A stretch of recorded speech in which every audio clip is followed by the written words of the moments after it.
Hi, I'm just going to do a short video on parameters, and I've also done one on the EC factor. I noticed that when I've given you examples, you're taking them as exact rather than looking at them and moving and changing them a little bit. So this is the starting point. It doesn't mean that it was correct, but maybe I should have made that very clear. So if we look at the south view, then if you zoom in on this area, this is, if I highlight this, this is the slab. That blue rectangle you can see here is the slab, and the top of the slab is SSL, structural slab level, and you can see that this has actually been put on the top, and that top line there where the mouse is should go down here. So it's, and because we know that slab is 275 millimeters thick, then it needs to go down by 275 millimeters. So if I scroll out on this south view, there's two ways of highlighting lots of things together. One is from left to right, and that highlights everything that is included in that box, and that's the one you want. If you do it from right to left, it includes everything that cuts that box, so you'd get lots of other things as well. So now you've selected all that, if you do the move, and then what I do is at this scale I just click on something that I know isn't going to end up in little places. So this cross here, for instance, is a definite place, so I click on here and then I put the mouse down and I can see that it's definitely going down at 90 degrees and it's saying 1000. But if I overtype 275 and then press return, and you can see the whole thing just go down. So what we need to do then is look at what's happened here. Now what I've done is I've moved this ground floor down because I had those highlighted, and you can see that those numbers have actually changed as well. So what I've done there wouldn't be correct because you wouldn't want to change those levels. So you've got two choices. You can either select everything apart from these levels, or you could change these levels back. So you could double click on here and type in 68095, which is the level that it was, and press return, and it's taken the slab up with it. So you can see that was connected. So you can't do that. So let's do Control Z to replace that, and Control Z again.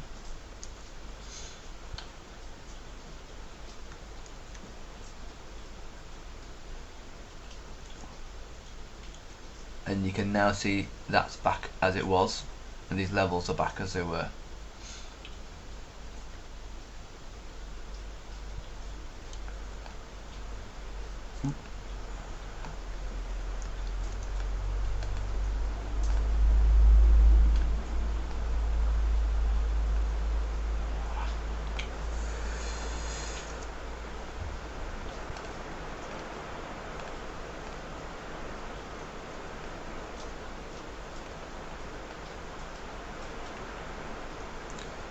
So if you selected all those again, then you can deselect.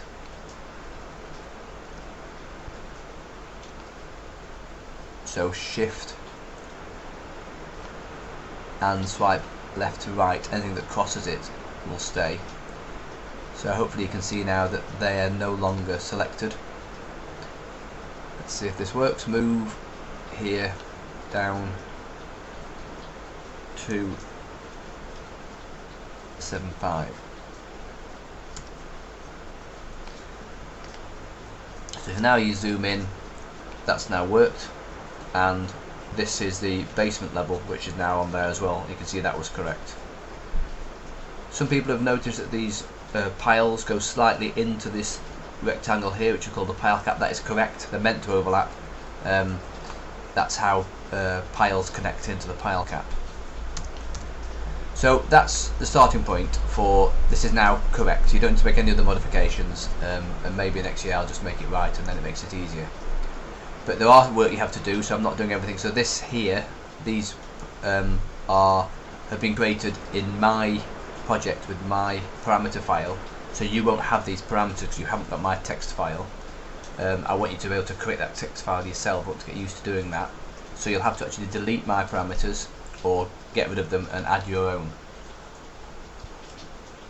So I'll just quickly show you how to do that, or what I mean. So if I go to the schedules, so what I've done is I've shown you a structural foundation schedule, and I've said these are approximately the headings I want. Again, if you look at the brief, I've told you exactly what I want. Yeah.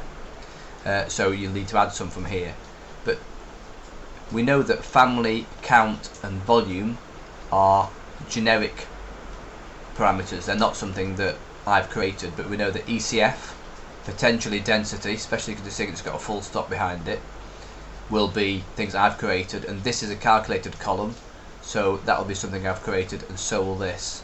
So you can look at how I've done it and go through these here to try and help you. So if you go to mass and look at edit this and look at say what's mass doing, how's it working, and you can work that out, totally see what's happening, you know, how's it working, so you can actually look at how that works, and see what this is and edit this and say, okay, so if I edit this parameter, what is it? Okay, so it's mass times ECF.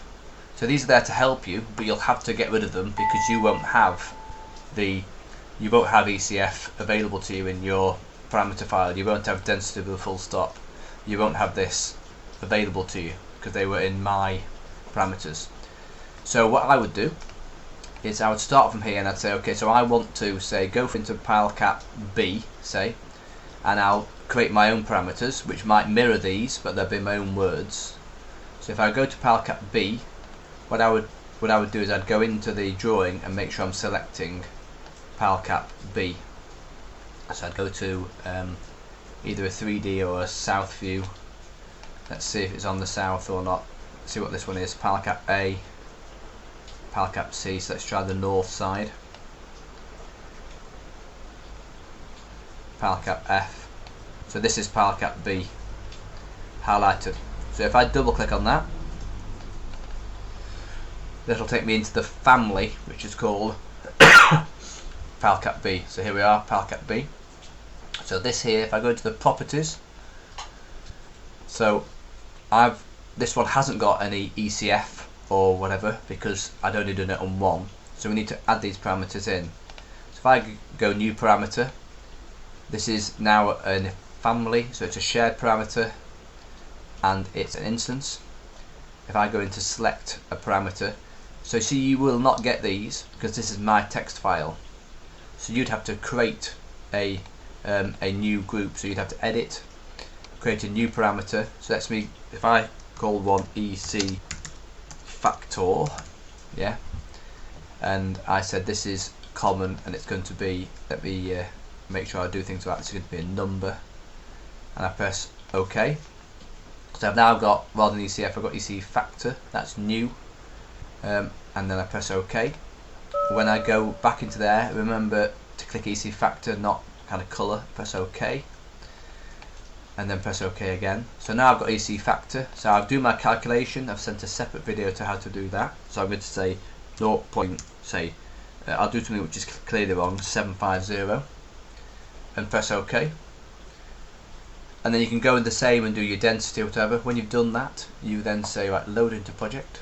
You've changed this one, so you want to overwrite the parameters, second choice here, and now the B that's in here will have a different parameters. So if I go back to the schedule, structural foundation schedule, then people are saying, oh, but EC factor hasn't appeared, because if there's loads and loads of factors that could occur. So if you go into these little here, these fields here, you need to get used to. So if I do fields edit, so EC factor is now there. So if I click EC factor and take that across, yeah, and obviously anything else you add, if you've done density yourself and so on, you could add that in. And this is how to do a calculated one. Press OK. So now it's EC factor, and that's the 0.75.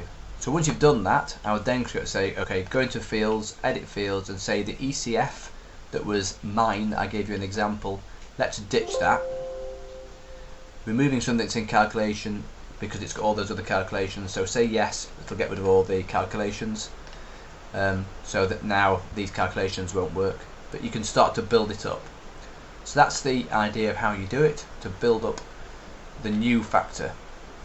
You've then got this generic model schedule. So this one's just for the foundations, and this is going to be for your model above. Let me just clarify. So in here I've given you columns in the basement. There's a count of 12 number. When you do calculations, it understands count, and you can't put the count in the formulas. That's another question I've had. But if you just check, so if you think, so is this saying that each column is 0.49, or is it saying 12 columns of 0.49? If you do a calculation saying, is it saying 0.49 times 12, or which one? Just you get your calculator out to check it. This family is one you can delete. I've put a blue box in the bottom of the basement slab, so that you can actually see when you've got your holes. I'll just show you that in a minute. And then these here are just the things that are existing. So the slab has actually, the base slab has actually got all the walls in it as well, and the slab at ground floor, so that's why those are different. What I want you to do is to look at numbers like this and say, hang on, why is that 191, why is that 270, is that correct? Doesn't look right, let's have a look at the model. So then you go to the model, because how I've drawn it may not be how you would have drawn it. So if you went and had a look at it, so if we go to 3D,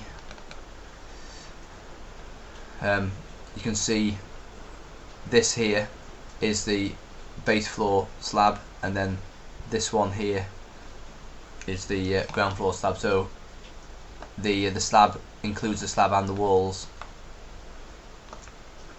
And the blue one I mentioned about, so if I click off, if